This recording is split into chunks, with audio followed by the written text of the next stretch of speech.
Դիլիջանը, որը հաճախ անվանում են հայկական Շվեյցարիա, Տավուշի մարզի անտառաշատ գոհարն է, հարուստ պատմությամբ, մշակույթով ու գեղեցիկ բնությամբ։ Անկախ նրանից դուք սիրում եք արշավներ, պատմություն, թե պարզապես փնտրում եք նոր վայր հանգստի համար, Դիլիջանը հարուստ է տեսարժան վայրերով։ Ահա 8 պարտադիր այցելության վայրեր, որոնք բացահայտում են այս բացառիկ քաղաքի հմայքը։ Հաղարծինի վանական համալիր 10-13-րդ դարերում կառուցված Հաղարծինի վանքը միջնադարյան հայկական ճարտարապետության գլուխգործոցներից է։ Վանքը հատկապես ծաղկում է ապրել Խաչատուր Տարօնացու առաջնորդության ժամանակ, իսկ 13-րդ դարում հիշատակվել է որպես ուսումնագիտական կենտրոն։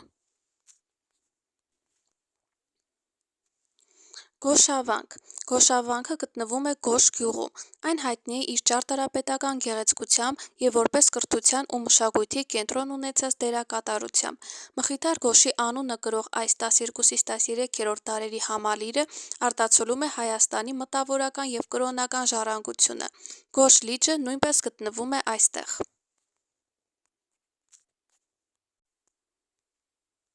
Պարզ լիճ Պարզ նշանակում է մաքուր։ Այս լեռնային լիճը, որը շրջապատված է խիտ անտառներով, հիանալի վայր է պիկնիկի, նավակով զբոսնելու և արշավների համար։ Լիճը սիրելի վայր է բնության սիրահարների, ընտանիքների, ինչպես նաև այցելուների համար։ Դիլիջանի ազգային պարկ Մոտ 24 հազար հեկտար տարածք զբաղեցնող Դիլիջանի ազգային պարկը շրջանի ամենականաչապատ վայրն է։ Պարկում առկա են տարբեր ծառատեսակներ, հանքային աղբյուրներ և կենդանատեսակներ։ Այստեղ կարելի է զբոսնել, կազմակերպել քայլարշավներ կամ պարզապես ընկղմվել բնության գրկում։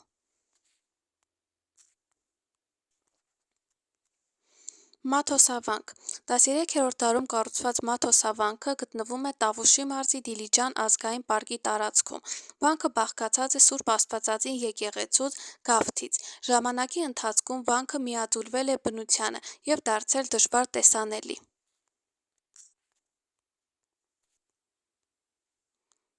Շարամբեյանի փողոց Դիլիջանի մշակութային սիրտը Շարամբեյանի փողոցը արտացոլում է 19-րդ դարի փայտաշեն տները, արհեստանոցները և պատկերասրահները։ Փողոցը կրում է նկարիչ Հովհաննես Շարամբեյանի անունը։ Այստեղ կծանոթանաք տեղական արհեստների, մշակույթի և առօրյա կյանքի հետ։ Դիլիջանի թանգարան-պատկերասրահ Այս թանգարանը ներկայացնում է շրջանի պատմությունն ու արվեստը, ցուցադրելով հնագիտական գտածոներ և հայկական ու միջազգային արվեստի գործեր։ Թանգարանը առաջարկում է էքսկուրսիաներ հայերեն, անգլերեն և ռուսերեն լեզուներով, դարձնելով այն հետաքրքիր կանգառ մշակույթի սիրահարների համար։ Աղավնավանք Տավուշի մարզի փառահեղ բնության գրկում է գտնվում Աղավնավանքը։ Հիմնադրվել է 1950 թվականին։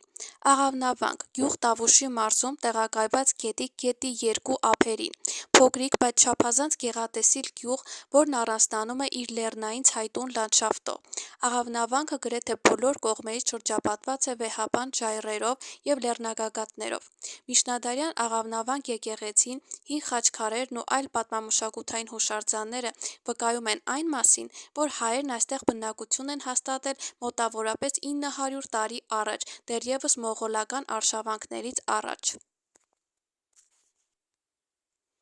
Ներկայումս Աղավնավանքի ամենագլխավոր գեղատեսիլ հանգստյան գոտիներից է Կարմրածառի պուրակը։ Այստեղ կարելի է զգալ Դիլիջանի ազգային պարկի փառապանծ, ցայտերանգ, բայց միաժամանակ գեղատեսիլ ու մեղմ բնության միահյուսումը։ Կարմրածառի պուրակի միջով է անցնում միջնադարյան համալիր Աղավնավանք տանող ճանապարհը։ Սա Տավուշի մարզի անտառի թավուտում թաքնված ևս մեկ ճարտարապետական ու պատմամշակութային կոթող է։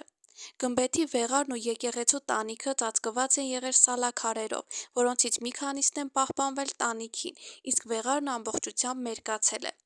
Հայտնի չէ արդյոք վանքն են կոչել գյուղի անունով, թե հակառակը, սակայն պետք է նշել, որ վանքը ըստ պահպանված արձանագրությունների 12-13-րդ դարերի կառույց է, իսկ գյուղի վերաբնակեցումը տեղի է ունեցել միայն 1950 թվականներին։